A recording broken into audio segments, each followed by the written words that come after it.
নমস্কার বন্ধুরা, নিরামিষের দিনে পাত জুড়ে যদি থাকে একদম নরম তুলতুলে আর মশলাদার ধোকার ডালনা, তবে কেমন হয় বলুন তো।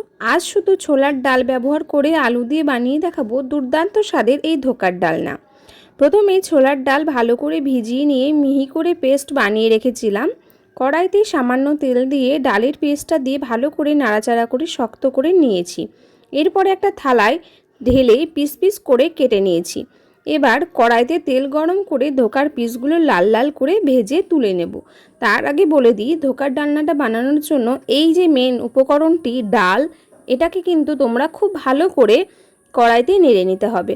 কারণ এই ডালটা যদি একটু জল জল হয় তাহলে কিন্তু এই সুন্দর পিসটা একদম আসবে না।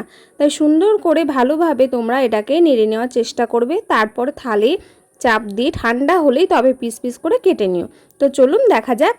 তো চলো আবার আসি রান্নার রেসিপিতে। একে একে ধোকাগুলোকে ভালো করে লাল লাল করে ভেজে তুলে নেব। দেখো আমার কিন্তু এখানে ধোকাগুলো ভাজা প্রায় কমপ্লিট হয়ে গেছে। আর বাদবাকি যে ধোকাগুলো আছে আমি সেগুলো ভেজে নেব। এবার দেখো আমার এখানে এগুলো ভাজা হয়ে গেছে। এখানে দেখো কত সুন্দরভাবে চৌকো চৌকো শেপগুলো একদম সুন্দর নিখুঁতভাবে আছে, কোনো জায়গায় ভেঙে যায়নি। এতটাই সুন্দর। এর কারণ হচ্ছে ওই যে বলেছিলাম আগেই যে ধোকাটাকে কিন্তু করবার জন্য খুব সুন্দরভাবে কড়াইতে নাড়তে হবে। তো ধোকা ভাজা হয়ে গেছে। ওই তেলে জিরে তেজপাতা ফোড়ন দিয়ে কেটে রাখা আলুগুলো ভেজে নেব। আলুর ওপরেই দিয়ে দেব আদা জিরে কাঁচা লঙ্কা বাটা। এবার ভালো করে নাড়াচাড়া করে কয়েক টুকরো টমেটো আমি দিয়ে দিয়েছি। টমেটোগুলোকে ভালো করে নাড়িয়ে নাড়িয়ে নরম করে দিলাম। হলুদ লবণ আমি আগেই দিয়ে দিয়েছিলাম।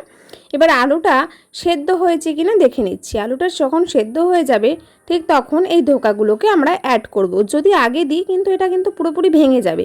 তাই তোমরা সবসময় চেষ্টা করবে সবসময় তোমরা চেষ্টা করবে যে ধোকাগুলোকে একটু পরে দেওয়ার জন্য, কারণ ঝোলটা যখন ফুটে আসবে তখন দিলে ধোকাটা বেশি সুন্দরভাবে থাকবে। ব্যাস তৈরি হয়ে গেল কিন্তু আমার ধোকার ডালনা। উপর থেকে ঘি আর গরম মশলা ছড়িয়ে সার্ভ করে দিবে গরম গরম ভাতে। এরকম ধোকার ডালনা আর কি লাগে বলো তো, দারুণ।